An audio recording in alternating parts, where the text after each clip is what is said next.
All right. It's been, let's see, I graduated high school in 1995. I'm sure you're probably younger or older as far as graduation goes. I don't remember a whole lot about history. To be honest, very little. I'm pretty close to like Bill and Ted's knowledge. You know, Joan of Arc was Noah's wife, Napoleon was a short dead dude, and Socrates and stuff like that. To be honest, history was not my strong suit. Neither was math, neither was English, neither was. Okay, I wasn't the best at school. Truth be told, just getting that out there. School for me was more of a social time than an education time. So I see in the news that CNN did a story. Now, whether or not you think CNN is fake news or not, that's irrelevant when it comes to this story. Okay?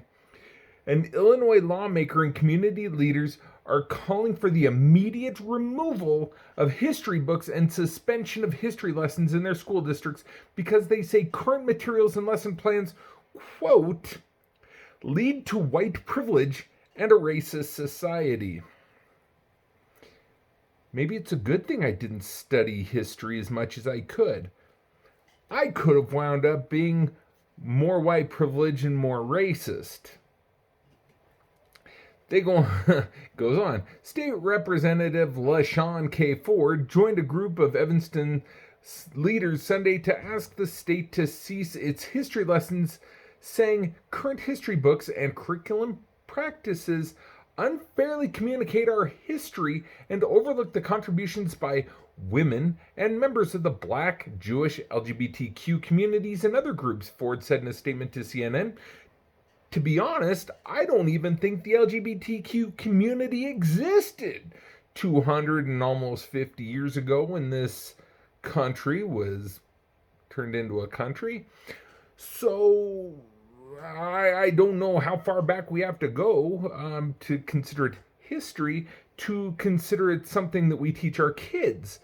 The impact that the gays and lesbian, queer, transgender, whatever they are, the impact that they had to make the U.S. what it is today from back in the past.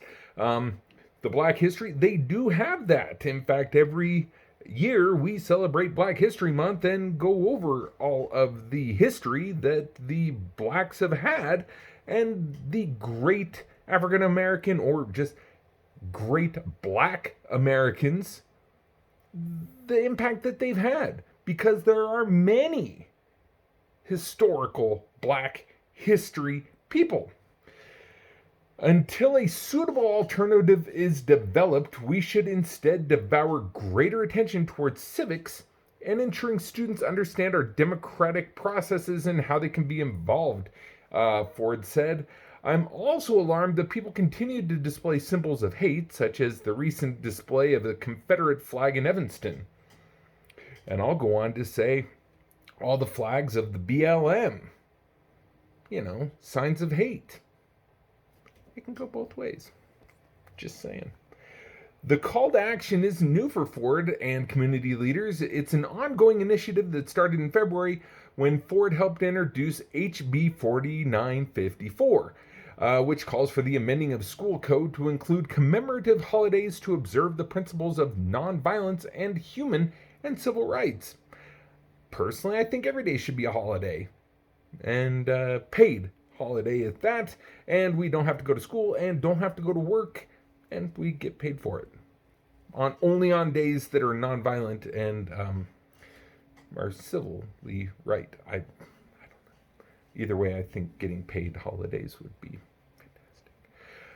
Malika Gardner, a board member at We Will, an organization fighting for women and children's rights in local legislation, created an amendment to Ford's bill to add a school code making the study of American civil rights movement, pre-enslavement history, and additional areas of study to the Black history portion of the curriculum mandatory rather than an elective, she told CNN. that part, look, why don't you just include everything in history? Don't go and just focus so much on one race, because then that's racist. I'm just going to put that there and slowly back away before, yeah. No, really. You can't focus on one race. Focus on all of them. Point out the great in all of them instead of just, we need to focus on the blacks. We need to focus on the whites. We need to focus on the Jews or the LGBTQRSTUVWH, Y, and Z. Look, try and cater to everybody, but don't go and separate things, because that's when things get racist. Just saying. It's very damaging, Maleka said, the current curriculum. It feeds into systemic racism if you're fed that information, which once again shows that because I didn't study all that, I'm not racist. There. Glad we got that out in the open. So if I would have done good in school, I would have been fed into the systemic racism of today, and I'd probably be a lot more racist. Man, that turned out pretty good. Gardner testified before the House committee in March for the bill. Sunday's news conference was the third time the group had gathered together to talk about the importance of the bill and changing curriculum. Say we want to keep it fresh in people's minds with everything going on in the climate with George Floyd. This is a perfect time because people are starting to wake up. And for those of you who haven't woken up yet, I strongly encourage you to look into the exposed or leaked video of George Floyd before he was murdered. The reason I put that in quotations is just watch the video. That'll definitely wake you up. If you haven't, I strongly encourage it. Evanston Mayor Steve Haggerty said he isn't comfortable speaking about education. Me either, being that I got C's, D's, and an F. I'm not the strongest person when it comes to speaking of education.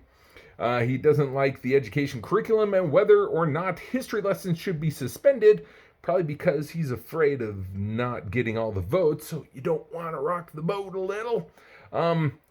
He does support the HB 4954, though, according to a statement. He says, I'm interested in learning more and believe the history of black people should be taught to all children and include all groups, women, Latinx, I guess Latin Americans, and Native Indians who helped build America. Absolutely, that's what I was just saying. Cover all your bases so you don't wind up being racist. Ford told CNN the General Assembly is out until November, but he hopes to see movement on HB 4954 when it returns. To be honest, I hope this falls dead. Like, super fast. Like, yes, we would like to go and pass this bill to completely abolish history across the board in our school. All in favor? All opposed? Everybody raised their hand. The end. Throw it out the window. Because, look, if you're stupid enough, now granted this is my opinion, if you're stupid enough to go and kick history to the curb, then guess what? You're going to wind up doing it again. Why? Because you never learned. Because you closed your eyes and plugged your ears because you're ignorant. You don't want to learn what happened so you can correct it so it doesn't happen again. That's what's wrong with people today. I don't think it's racism. I think it's stupidity. That's my opinion. So if you did good in history, I'm sorry that you're a racist and you contribute to systemic racism. To each his own. If you were not good in history and not racist like other people, welcome to the club of any race. I don't mind. So if you made it this far and you haven't yet subscribed, thanks for watching.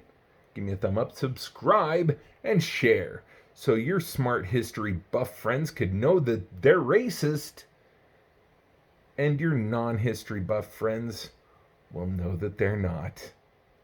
And please, if you live in Illinois, don't vote to get rid of history. We kind of need it. Thanks for watching. We'll see you later. Bye.